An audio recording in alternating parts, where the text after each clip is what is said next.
Shabbat Shalom, everybody, and you are welcome to the Shabbat of this morning. The parasha that we're going to discuss about this morning is called Parshas Toldot, which means the descendant, or people call it generations, but I call it descendant. Parshas Toldot. That's what we're going to explain about this morning. And I subtitle it, The Repeated History of Deceit. The repeated history of deceit. Remember that history do repeat itself. And that is why it is extremely important for us to keep history in our mind. It is surprising to me, it is so amazing to me that in the school, in the school curriculum of now, they remove history. The children, they don't learn history anymore. Why? There is a reason. The people that remove history are not stupid. They understand the importance of memory. They don't want you to have that memory. They want to erase that memory from you so that you will be like a zombie.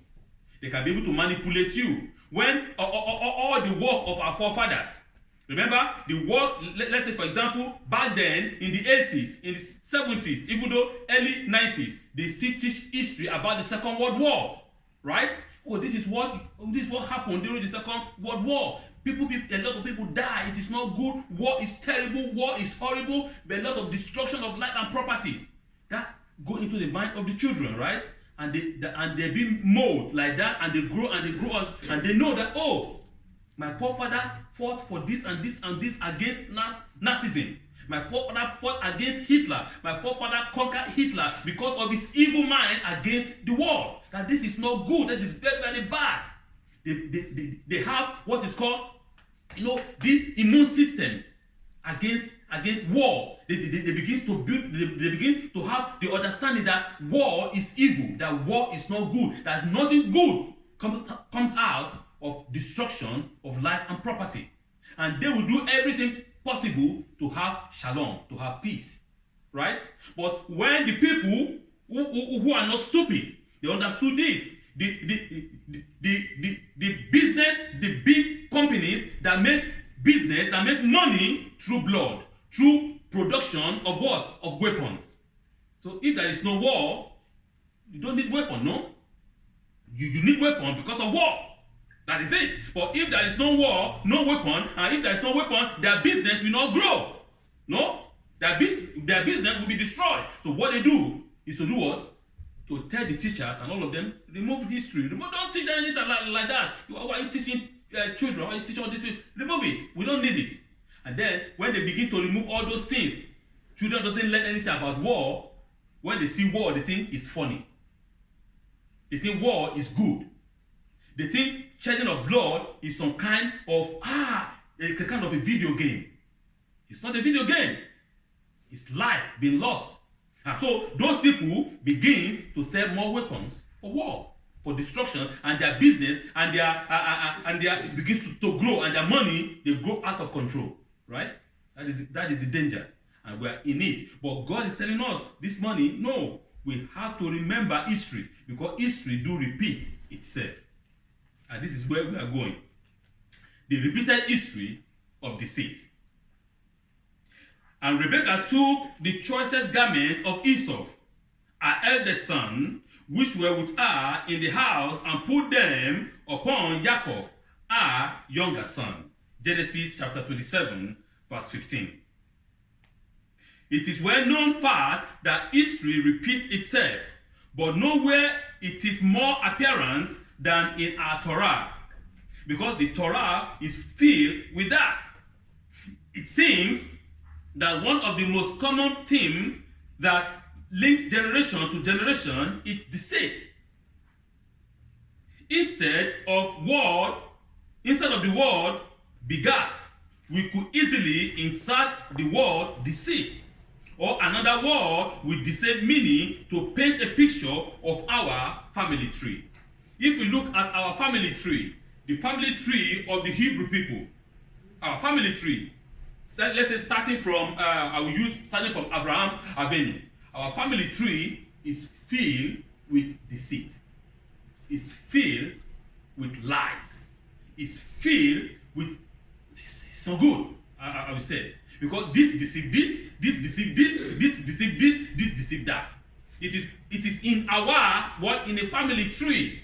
The Hebrew family is a completely dysfunctional family.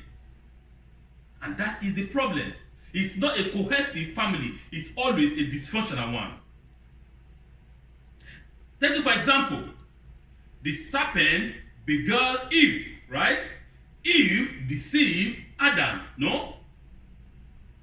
Abraham hustled Sarah, which means, hustle meaning here to force her or to persuade her to do something that she doesn't want to do. Abraham ensnared his son Isaac. Isaac also do the same thing, hustle Rebekah, like father, like son. Rebekah in turn manipulated Isaac. Yaakov bamboozled Esau. That means Yaakov fooled or cheated Esau.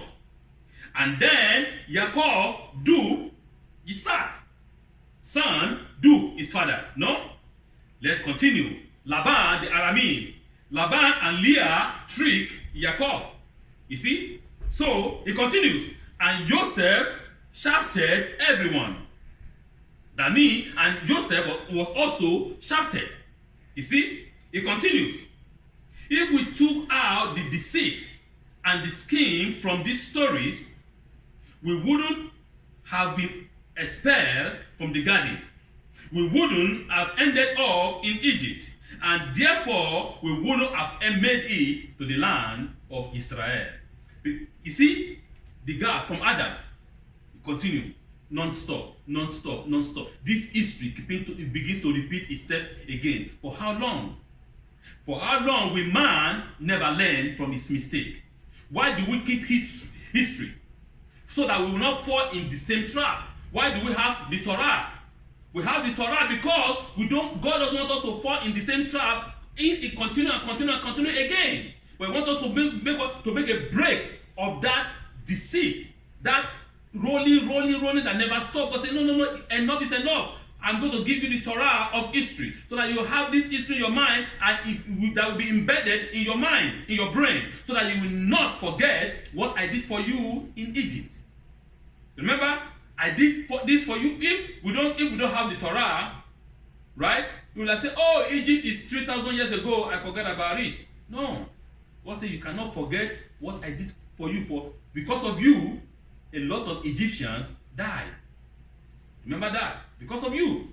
A lot of the firstborn of Egypt were wiped out, while the firstborn of Israel were saved. Do you think that God liked the children of Egypt being killed? No. It's a ransom. Understand? For the sake of the children of Israel, those ones were what? Were removed. For you to understand that God is a God of justice. That when the poor is being pushed to the wall, justice will come. When you've been pushed to where you don't want to go, then God himself will come to do what? To intervene. So this manipulation is a lot in our history. Our Torah begins with the usual lineage, or with the Hebrew word that is telling us that Isaac, that Isaac ben Abraham, and this is the generation of Isaac. Abraham son, Abraham father, Isaac. Why the man in the Torah never seems to have any problem begetting, the women never seems to be able to have children without the help of God. Why so? So, after Rebekah and Isaac were married, Isaac entreated the Lord for her because she was barren. And when Rebekah finally does conceive, she feels the children struggling inside her. So much so that instead of relying on her husband again, she goes to inquire of God directly by herself. For the first time, for the first and only time in the Torah, the text says the Lord, the following word, that and God spoke to her to Rebekah, which means Va'omer Adonai La, and God spoke to her. And this kind of encounter is what is a direct encounter. The kind of encounter that is unmediated with God. It's not that I go to God, right, through a kind of a channel, or through another channel, through a man, or through another person, or a third person. No, but I go to God directly. Remember, this woman was not able to conceive. Is that truly? We are going to discuss that also when we're having on next Shabbat this morning. There is a lot of midrash and there's a lot of understanding why Rebekah doesn't want to conceive. It's not that she was barren like that, but it is her own choice. She doesn't want. But we're going to see that why is it so? Why this woman doesn't want?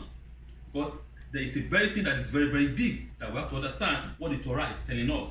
What the Torah said, and Isaac prayed opposite his wife. What does it mean? Why is Torah said Isaac prayed opposite his wife? So what is opposite? So I mean, counter, right? Opposite. Somebody doesn't want to do this thing, I need to pray for this to happen. And this say, I don't want. Right? That is opposite his wife. That's what the Torah said. So we need to understand why is this so. So by the grace of God, God will give us the understanding. We're going to use Zohar to understand what does this mean. Right? So later on when we go to on next Shabbat, okay? But we can see that and Isaac prayed and God listened to Isaac. Why did God listen to Isaac and not to listen to Rebekah? There's a purpose there too. We're going to see that. So God listened to Isaac and Rebekah conceived. And when she conceived, there is this struggling and this fighting in the what? In the belly. Oh, why is it so that all my bellies, all this is boom, boom, boom, boom? I can remember very, very well, when my wife was pregnant. Oh my God, with Eliana. Oh God, man, I can see the skin. Sometimes I say women are, I don't know, women are beautiful beings. Women are on another level completely. Women, we are in a different planet. I'm telling you. I will see the skin. I don't know, maybe it's the hand or the leg. Like the skin will pop out like that. I said, wow. I said, is your belly not turning? Are you not feeling pain? He said, no, I'm not. I said, if this happens to me, I will run to the hospital in a second. It's like it's wonderful for women how they enjoy it. How do you enjoy that? She was happy. Why? Because she knows in her mind the baby is alive. But to man, oh man, this is a pain. To us, that is a painful thing. But this that how much too like this in the belly of this woman, and this woman go to inquire before God. I don't want to go through my husband this time around. I will do it myself. What's going on? But God told her, one I have chosen, and the other no. So let's see. This prophecy, the prophecy that God gave her revealed that two nations are in her womb, and that the older shall serve the younger. Remember, the older one shall serve the younger one. That's what God said, right? Fine. That is good. This prophecy are reminiscence of another biblical character journey, which is Abraham Avinu. Abraham, the father of the Hebrew faith, received command after command until at least he was tested by God to sacrifice his own son, Isaac. When Abraham, the very ever-ready servant of God, received this command from God, he hastened to perform the task. Rebekah, on the other hand, did not sit around and wait to receive a command from God. Instead, she seized the moment, searching for God's prophecy for her. When she heard Isaac telling Esau to prepare food so that he could bless him, she was finally faced with the situation that she had assumed God has planted out already. There it was in front of her. Isaac had called upon Esau to receive the blessing. How was she going to ensure God's word that Jacob, not Esau, will receive Isaac's blessing before he died? It's a dilemma here, right? It's a dilemma. This is a mama, right? Mama has 2 sons. You bear these 2 sons for 9 months. No? Yes. You deliver them in pain. No? Yes. You grew them up together. No? Yes. So, where is the mother's love for Esau? If you don't want her, why can't you say, okay, God, maybe they don't commit abortion at that time, I don't know, remove him before he was born. And again, let's look at Isaac. Why the mama, why the papa, right, choose one and the mama choose the other one. You see these dysfunctional families. Papa like one, mama like the other one. Why that? Why showing it complete? They are showing both of them. Both the mama and the papa are showing it openly, not even secretly. You might like one child over the other, but you cannot show it openly like that. It's wrong. Why? Because if you are doing it like that, the children, they will grow up resenting one another. There will be a division and fight within the family. Don't forget, Jacob himself, that have experienced this one, did the same thing. It seems as if we, the Hebrew people, we don't learn. Because he loved Joseph and his brother, he doesn't love them. No? The same thing. No change. So, this is what I'm saying. When the mama like one, because the other one is always in the house. And the papa like the other one, because the other one is a macho man. Macho, is nice. It's red. It has, they call it six-pack. 6-pack, like in the belly of the man. 1, 2, 3. 1, 2, 3. He's a macho man. Beautiful, handsome young man. He's strong. He go to the forest. He kill the animal. He comes back with it. Oh, the papa, his mouth is filled with meat. While the other one is a homeboy. He stay with mama at home. He follow mama. He help mama, poor Rebekah, Rebekah doesn't have a daughter, right? No daughter, only the boy. The boy, and because the boy is help mama every day in the house, mama also love him, Mama taught him a lot of things. While the other one is always outside in the jungle, right? But papa loves such a person. But we shouldn't blame Isaac. Remember that Isaac was a mama's boy too. Isaac he was born when the mama was very old, no? He was always at home with his mama. And Isaac doesn't want his own children to be like him. He needs a macho. He needs a strong man. Because Isaac, his own being, is a peaceful man. He's a man, even though in the history of our fathers, Abraham, Isaac, and Jacob, he said Abraham was a strong man. Jacob was a strong man. Isaac was a mellow man.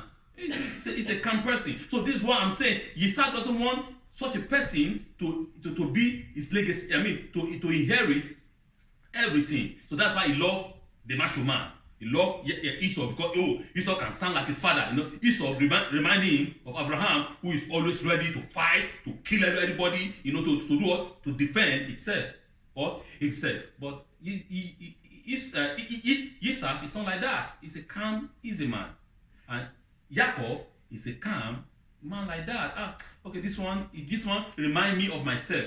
I don't want this one. I want this one that is, that is tough. We can understand that. But as a parent, we shouldn't, that's my point, we shouldn't show preference openly before children. Just as Abraham neglected to include his wife Sarah and his eldest son Ishmael in the fulfillment of God's command, Rebekah left her husband Isaac and her elder son Esau out of the plan to implement God's prophetic word. As we look back to the event in Genesis chapter 22, when Abraham is preparing Isaac for sacrifice, laying the wood in order and binding his son, the ram that is used in place of Isaac has parallel to Rebekah's commands to Jacob, which is, "Go now to the flocks and fetch me there 2 good kids of the goats, in order to prepare her son Jacob to receive the blessing." Rebekah, like Abraham, goes through careful ministration and preparation. Everything has to be prepared. Because, remember, Jacob doesn't want to do it. It was not in, because Jacob understood very well, this is not in my interest. I am afraid. What if my father knows? Then my father will curse me instead of blessing me. Then what did the mama say? Don't worry, my son. Let the curse be upon me. You see, the love that the mama has for this boy. Why not having the same love for Esau? I don't get it. What happened between Rebekah and Esau that she doesn't like him like that?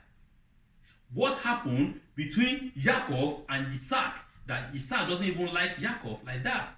Jacob will have been, crying every day.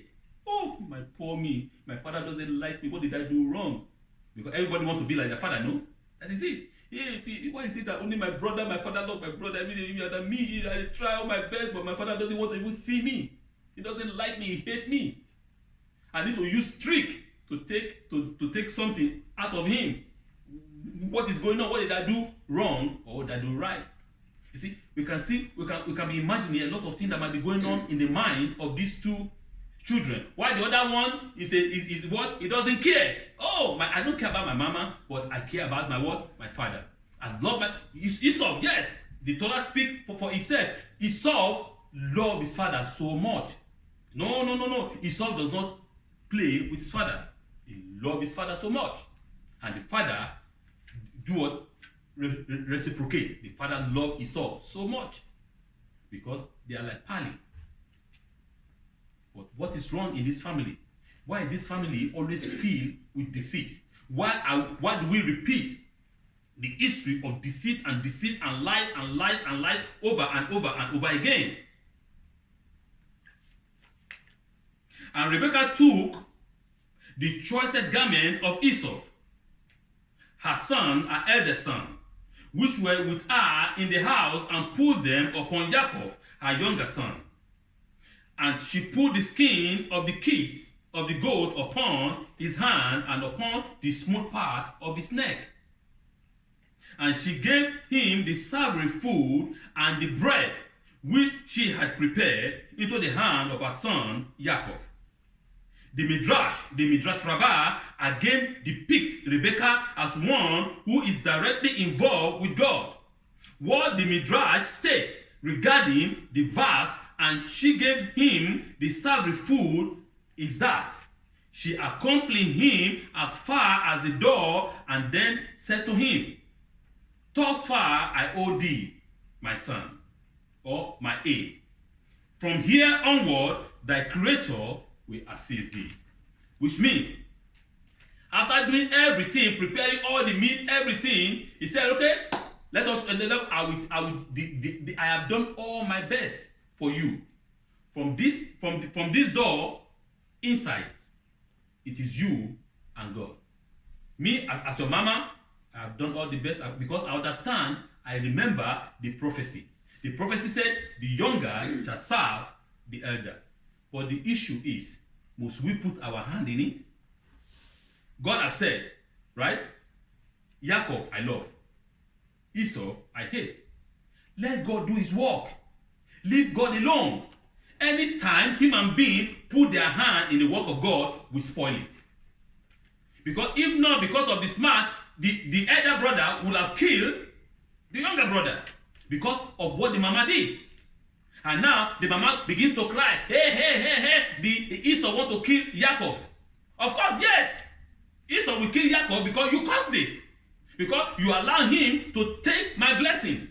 He took my blessing the other time, and now he's taking this one again. He cheated me 2 times. He took my birthright. No, and now he's taking the blessing that my father has promised me. Is that just? It's not just. I mean, if you are using human understanding, that's not just. But to God, God has planned it that way. But what I'm trying to tell us here is, if God has said the younger one will be superior over the elder one, if God has said that the elder one will serve the younger one, let God do it at his own time. Don't push God. Many people, that's what we do. We push God. Well, I want to push God to act. Why do you want to push God to act? God will act at the right time, at the best time for you. Right? All this thing God is doing it not for himself, but for us, for our own benefit. God has given it a decree. The Yaakov, I love. I have chosen Yaakov, period. So why do we want to push God to do what is, destroy our own family with our own hands? It says, the description in the text of Jacob as he approached his father discussed as Esau begins. And he came into his father's and said, my father. And he said, here I am. Who are you, my son? Many people say, oh, Isaac was blind. Yes, he might be blind, but Isaac wasn't stupid. He wasn't a stupid man.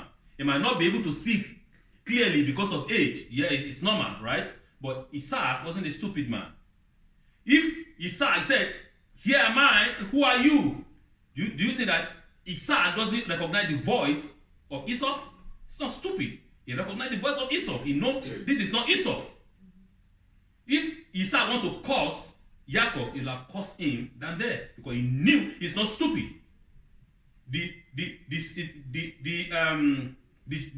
Shekinah, the presence of God was upon him. God could tell him this is Jacob, but God tell him, I know this is Jacob, but I have chosen Jacob. It's not Esau. So you cannot withhold the blessing from him. So you bless him. It is Jacob I've chosen from the beginning, not Esau. So for you to come and tell us that, oh, Jacob was blind, that is why. No, he wasn't stupid. He said, this is the voice. He even said it. This is the voice of Jacob.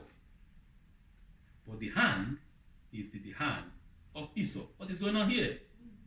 And that is a prophecy that God has spoke through Isaac for generation to generation till now. In the life of Jacob, there will always be the hand of Esau. In our history, mention it. The hand of Esau will never be out of our lives. They are intertwined. They are like DNA. They are even twins. They are two brothers. The Torah said. Right? So we need to be very, very... This hand is the hand of Esau, but the voice is the voice of Jacob. And God is telling us, God, he said, there is a midrash that, I wish I'm going to tell us quickly before we go downstairs. There's a midrash that when God created the whole world, right? God gave everything. God gave it's like let's say his part, the part of his. No, God is not physical, right? We are just giving an example, right? To every race. This race you are my mouthpiece. This race you are my eye. This race like my nose. This race like my hand, like my right hand, like my leg. Okay, right? Like my back, like my front. But what did God give Israel? He said, and God gave Israel his ears. That's what God gave Israel. He said, Israel is my ear. And he who have the ears have all. Right? So when you come, you whisper. The God hears. And God do exactly what you said. God gave Israel his ears. Whenever Israel cried before God, the Torah will listen, and God listen. And God will act according to what Israel wants. So this is what, and that will say the voice is the voice of Jacob. I can recognize, I know that, I can hear that. I recognize the voice of Jacob. But the hand, to me, is the hand of Esau. So we, as a child of God, has to always understand that, yes, family is good. I'm not saying it's bad. Family is very good. It's good to be close with your family, with your brother, with your sister, with your family. But remember that the family war, is the war that can never be ended. They say he that knows you internally is the one that can do you danger. Because they know you very well. Who is very close to you. He knows when you sleep, when you wake up, when you sit down, when you stand up, whatever you do, he knows everything. But the enemy that is outside doesn't know nothing about you. And the outside enemy cannot do you nothing. Zero. Because they know nothing about you. But the internal enemy, is the most dangerous. because he knows all your steps one by one. He knows how to counterattack anything that you want to do because he knows you very well. So this is the situation here that I'm saying, that we as a child of God has to be very, very careful. Family is good, but if you see that family are not listening, they don't want to follow the Torah, try to depart yourself from them. To cap everything that I want to say this morning is this, that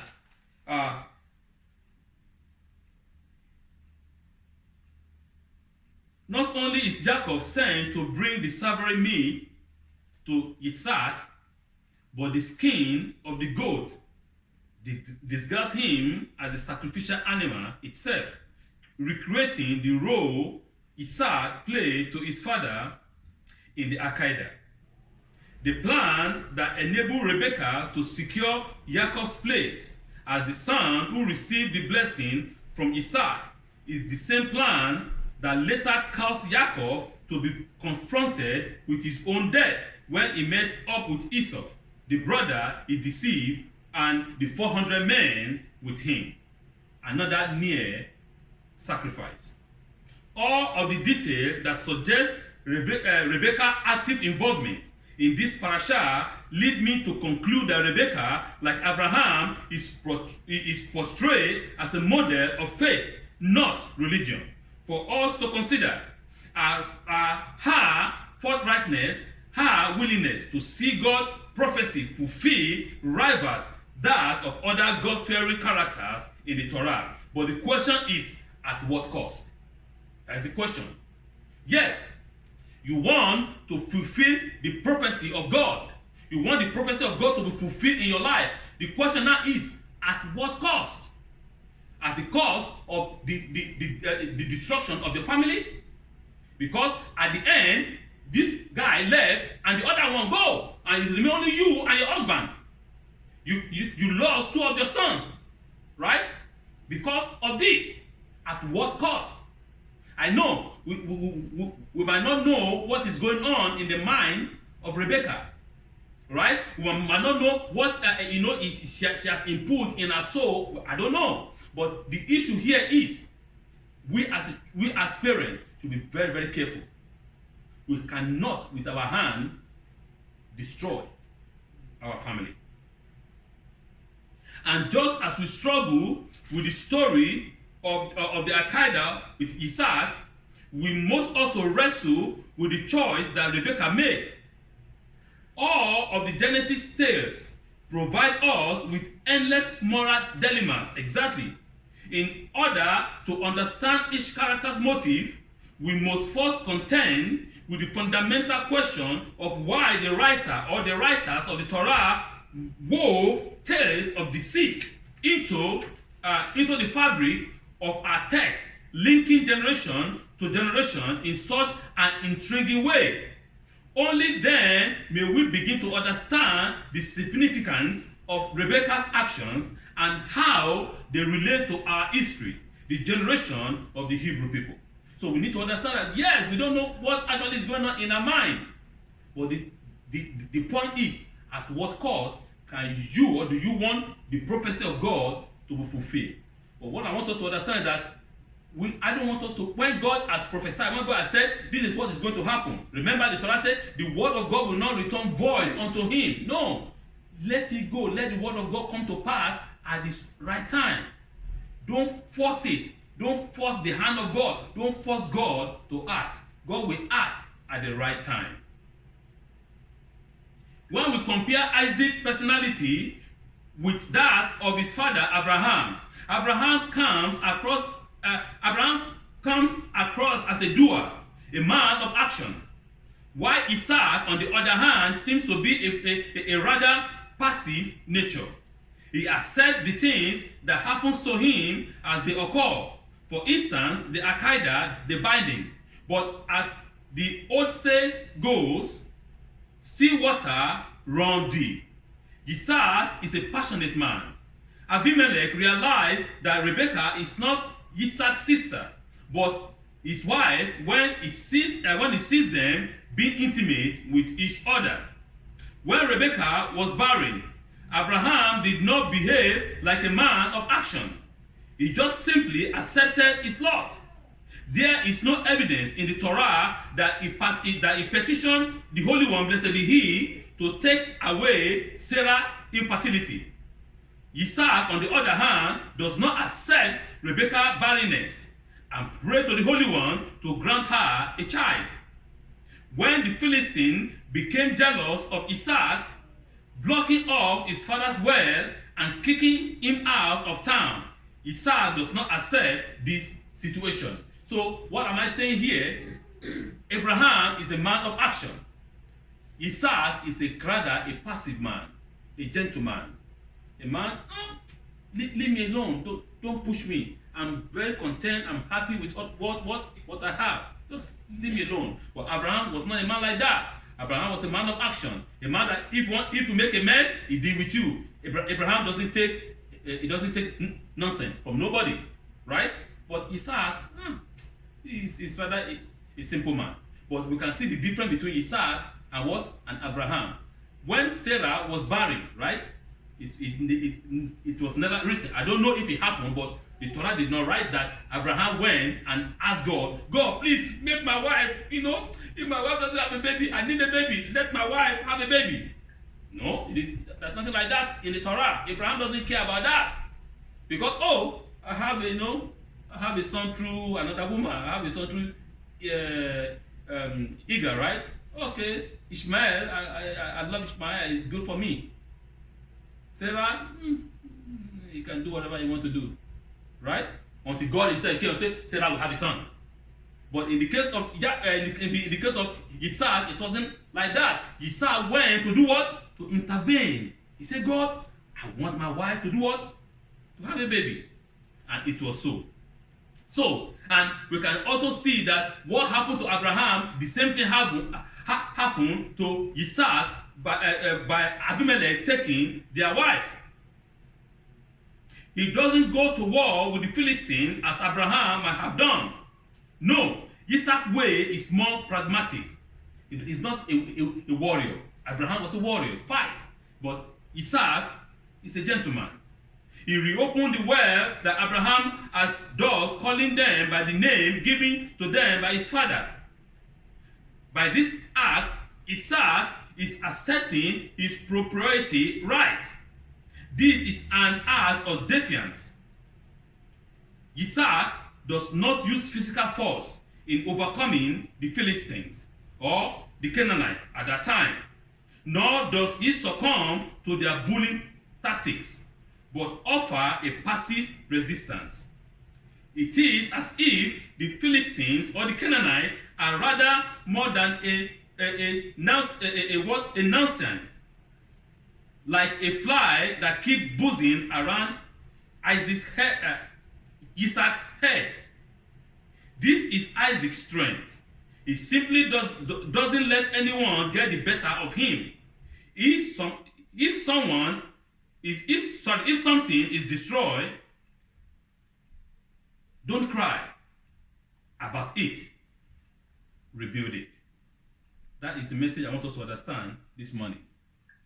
Isaac is a man that is a passive man. He's a man that does things in his own way, and he's also a passionate man. I will call him a diplomatic man. He's a man who has a diplomatic understanding, right? Yes, so this is what I am saying, that we as a child of God has to do what? Has to be diplomatic in whatsoever we do in our lives. If something is broken, don't go, why are you crying? No. If something is broken, rebuild it.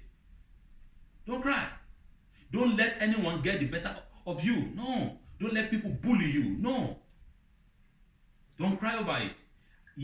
Moshe Rabbeinu, when the Egyptian came, right? They wanted to after they left Egypt. This is the Egyptian, this is the sea, and this is Israel. We cannot go into the sea, and the Egyptians are coming to destroy us. Moshe went and started praying and crying to God. What did God say? This is not the time to pray. No. The time of prayer will come. This time is a time of action. Rise up, put up the staff, and divide the sea. See, there is time for everything under the sun. It's time for you to pray. It's time for you to do what? Action. So, as I said, may we not allow anyone to get, better of us. Don't allow people to anger you, so that because when they anger you, they want you to make mistake. This is the legacy that Isaac has left us. Don't let life beat you down. No, conquer it. Conquer life by making the Holy One, blessed be He, a partner in our lives, and by also incorporating Isaac's legacy of Titania's pragmatism. We can overcome all that life throws at us, even if we do end up a little bit bruised. Alright? We might end up a little bit bruised, but we will surely overcome. We should not allow life to beat us down.